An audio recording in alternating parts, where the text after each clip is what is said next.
City lights. City lights are all around, but in the soul the dark havoc reigns. What to say about nowadays? Decorated cities are everywhere, lights are bright, illuminating all around.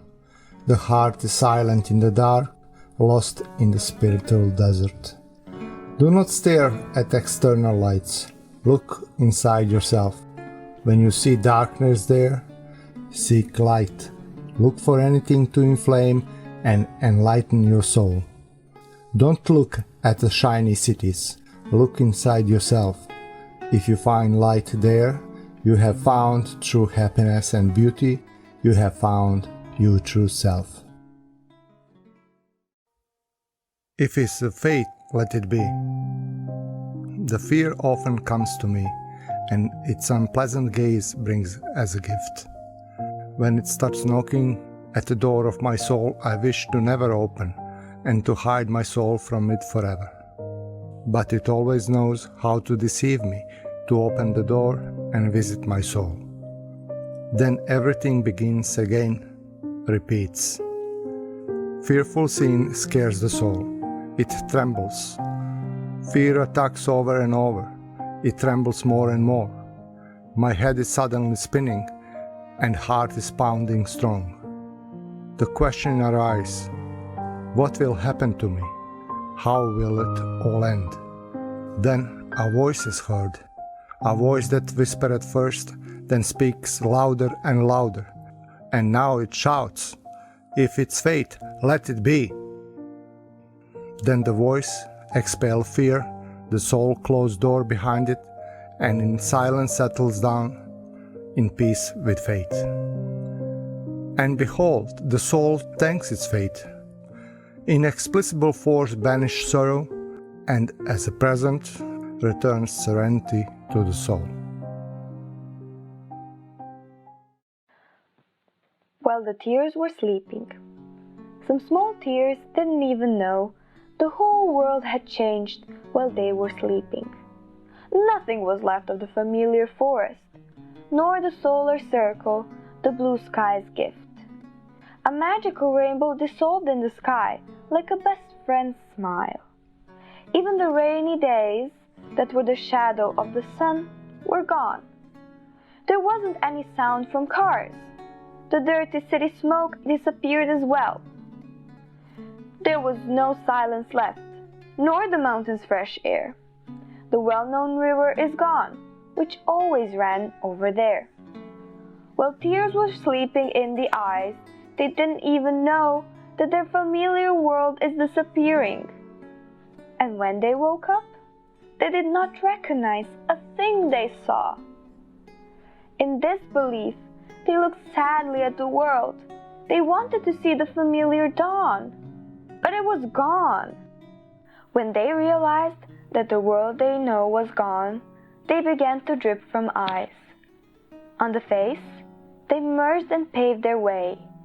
Then they found out that they lived in a cage. In the soul of the master, guarded their grief, pressed their soul with sorrow. Tears freed themselves now. Flowing down the face, they found their place in the new world, carrying away sadness from the soul, bringing serenity to it. With changed sight, their master is now watching the world. They're looking with the eyes of their soul. There is no more sadness and pain. The master no longer lives in a world created by themselves, not knowing how to live without grief. The master is now getting to know the new world and its most beautiful dawn.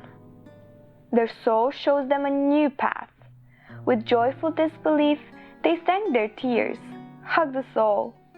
By following their soul, something in them changed, and a new life has begun. While the tears were sleeping, they didn't even know that when they wake up, the whole world would have changed. It is impossible to escape from yourself. We often try to run away from ourselves, from fear, pain, disturbing thoughts. We are trying to forget them all, to restore peace and tranquility, but we fail because they live inside us as shadows of our character. It is impossible to escape from our own shadow. Each of us has a shadow which hides all our secrets, the secrets we hid in the depth of its darkness. And if we don't peek into its darkness, we will feel that we have lost our peace. We think if we don't look at it, it will forget about us. But it will never forget and will never let us go. We can try to free ourselves from its constraints. We can change the address, sell the home or buy a new one, leave the city or the country for a while. But we will not run away from it. It follows us faithfully, travels with us always and everywhere. Even if we don't want to hear it, it will not be silent. It will shout, frighten us with the fear and unrest, and will wait. It will wait for the moment when we begin to acknowledge it. And the sooner we start recognizing it, it will send us less anxiety and leave us in peace more often. If we are offended, angry, then it is the shadow reminding us of its presence. We should wonder then why we are upset, who we are mad at.